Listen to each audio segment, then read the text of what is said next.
Olá pessoal, tudo bem? É, eu espero que o barulho lá de fora hoje não atrapalhe a gravação aqui. Tá tocando um baladão lá fora, mas vamos tentar gravar mesmo assim, porque é o tempo que eu preciso, é o tempo que eu tenho agora, tá?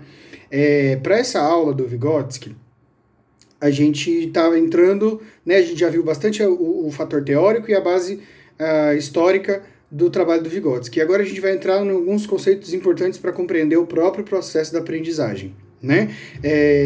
Na sala de aula a gente vai falar de mais, na sala de aula virtual, né? A gente vai falar de mais exemplos, mais aplicações, mas aqui eu vou trazer a definição básica, então, dos principais conceitos. O primeiro conceito que a gente vai trabalhar vai ser o conceito de mediação social, né? Que diz respeito à presença de outro ser humano, né? A presença de um contato social que media, que faz o meio de campo aí, que faz a relação entre o sujeito aprendiz e o conteúdo que é um elemento cultural, né, material ou imaterial, que vai ser aprendido pelo aprendiz. Então, todo contato nosso com os elementos culturais que nós precisamos aprender, que vão desenvolver aí as nossas habilidades, o nosso pensamento, né, as nossas aptidões, são mediados por outros seres humanos. Quer dizer, alguém ali vai nos ensinar no contato direto, alguém vai nos apresentar aquele elemento cultural para a gente poder exercitar, né, e se apropriar. Exercitar, que eu digo, é ensaiar, tentar fazer as nossas nossos usos particulares ali até poder reproduzir com aquele objeto as habilidades que nele estão encarnadas, né? Então, a mediação social ela está presente sempre na aprendizagem, né? Nós aprendemos sempre no contato com outros seres humanos, nós aprendemos com essa mediação que pessoas experientes fazem pra gente. E experiente que eu digo não é experiente no geral, mas é experiente naquela habilidade específica, tá? Não tem como a gente dizer o que é experiente geral, porque ninguém é melhor em tudo, ou ninguém tem todas as habilidades, né? É experiente no sentido de uma pessoa que já domina uma certa habilidade com algum objeto, seja objeto material ou imaterial, né? Essa pessoa que domina o uso desse objeto dentro da cultura vai fazer a mediação para que a gente possa, então, exercitar e tentar se apropriar desse objeto da mesma maneira, né? Mas sempre considerando que tem também aquele fator de criação de sentido pessoal na hora que a internalização acontece, né? Então, para o Vygotsky, a atividade que a gente tem intrapsíquica, ou seja, o nosso intelectual, né, afetivo, tudo aquilo que está para dentro da pele do mundo particular, ele primeiro é experimentado numa relação exterior, né, com outro sujeito culturalmente orientado aí, né, que vai fazer essa mediação. Então, o que é importante pensar e retirar daí? Que o educador, e educador aqui não é exatamente só professor, tá? Educador é todas as pessoas que fazem essa mediação pra gente, quem vai nos trazer a aprendizagem para mobilizar o nosso desenvolvimento. Então, o educador, ele vai para fazer essa mediação, ele precisa considerar algumas coisas, né? Para fazer isso bem. Primeiro, considerar o nível de desenvolvimento real que a pessoa tem. O que é nível de desenvolvimento real? O desenvolvimento que a pessoa já alcançou, que ela já dá conta de fazer sozinha. As habilidades, né, as aptidões, os comportamentos que a pessoa já dá conta de fazer sozinha, tá? Por si mesma. Isso é zona de desenvolvimento real, tá? Então é um lugar aí teórico que agregaria todas essas habilidades já desenvolvidas pelo sujeito.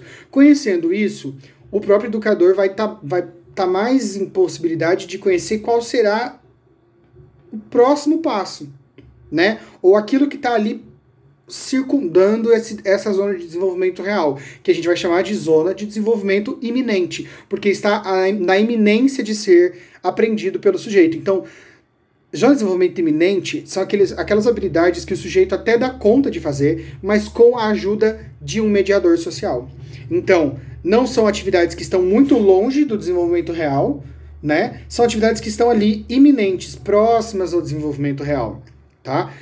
Mas que só vão conseguir ser executadas não sozinhas, mas com a mediação social de um outro sujeito mais experiente, tá? Então, conhecer as zonas de desenvolvimento do aprendiz é muito importante, tá? Para poder propor atividades e realizar em conjunto tarefas que vão potencializar aí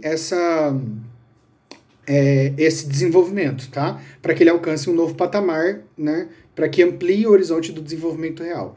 Um outro ponto importante, conceito importante a gente pensar, é o conceito de motivos e interesses, né? O Vygotsky vai falar de um desenvolvimento integrado, de uma aprendizagem que integra, né, no sujeito não só o lado intelectual, né, racional, mas também o emotivo, o lúdico, o afetivo, né, a criatividade, a imaginação. Ele vai dizer que todos esses elementos psicológicos, eles funcionam de forma integrada. Então, uma situação de aprendizagem é importante quando ela mobiliza tudo isso, quando ela mobiliza o nosso psicológico por inteiro, né, no que ele vai chamar de atividade. Tá? Quando a gente realiza uma atividade, a gente cumpre uma tarefa, uma função, um comportamento, desempenha um papel ali, que mobiliza todo o nosso psicológico. E aí, para o educador conseguir isso, ele precisa conhecer os motivos e os interesses que levam os sujeitos a aprender alguma coisa. Tá? Nós vimos pelo texto, leiam um texto, sempre faço esse momento do vídeo em que eu paro para dizer leiam um texto, não adianta ficar só vendo meu videozinho. O texto aqui vai trazer um monte de elemento aí para vocês pensarem, inclusive para tirar dúvida e a gente poder trabalhar isso juntos.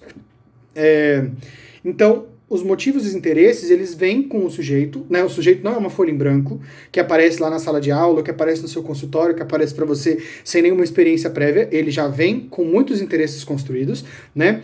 E tendo esses interesses já construídos, a gente pode conhecê-los, né? Porque são esses interesses e esses motivos que levam o sujeito, que tem movido o sujeito a aprender as coisas que ele tem aprendido, a desenvolver sua zona de desenvolvimento real, né? A alcançar novos patamares na zona de desenvolvimento real. Então, como esses interesses eles estão mobilizando o sujeito, é importante que o educador conheça esses motivos. Só que não só conheça para trabalhar esses motivos, mas também conheça para poder construir novos motivos. Os motivos, eles não são estáticos, gente. Eles mudam, né? A gente aprende, a gente cria novos interesses. E o educador é a pessoa que pode e deve, né, trabalhar a criação de novos motivos e interesses, tá? Propondo para o estudante atividades diversas a qual ele não teve acesso antes, interações novas com elementos culturais diferentes que podem despertar o interesse. Então a variabilidade é muito importante. Relação afetiva de qualidade, uma relação de parceria para aprendizagem desperta aí, né, confiança, mobiliza o lado afetivo, mobiliza atividades que mobilizam a criatividade e a imaginação.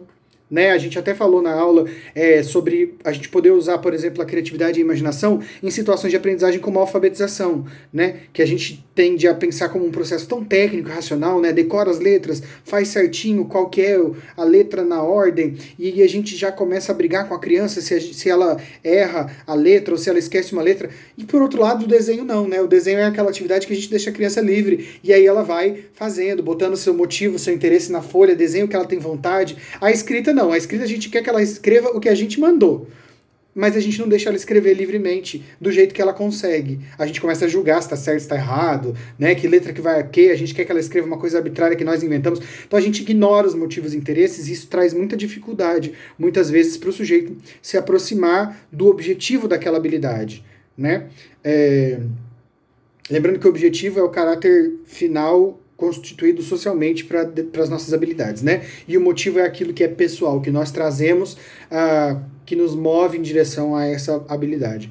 Então, considerar os motivos e interesses, considerar essa parceria, essa mediação social e as zonas de desenvolvimento é crucial para entender por que o Vygotsky aposta tanto num processo compartilhado de aprendizagem, num processo de liberdade para que as crianças criem, para que as crianças tentem inovar, para que elas se relacionem entre si durante o processo de aprendizagem. Vai dizer que a mediação também acontece entre crianças livres para brincar, né? Tem aquele aspecto de que a brincadeira é muito importante, porque é na brincadeira que se exercitam os papéis sociais, que se exercitam os motivos, né? Em que a imaginação está livre ali para alcançar novos entendimentos da realidade e aí desenvolver novas habilidades, tá? Então fica aí essa dica para vocês sobre o estudo dos conceitos do Vygotsky. Esse é um pequeno vídeo para apresentar um resumão. Leiam o texto e aí tragam as dúvidas para a gente discutir na aula. Tá bom? Um abraço, um beijo, boa semana para todas e todos.